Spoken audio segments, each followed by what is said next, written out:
का एगो बात सुन ल, बोला। केहू ड्राइवरन से ढेर रंगदारी न करे, सीना तान के चले नहीं केहू से डरे। चल हट।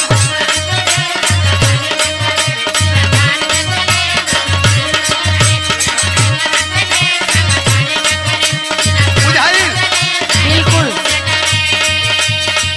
केहू ड्राइवरन से ढेर रंगदारी न करे, सीना तान के चले नहीं केहू से डरे। पति बुझत नहीं खका है ये नादान।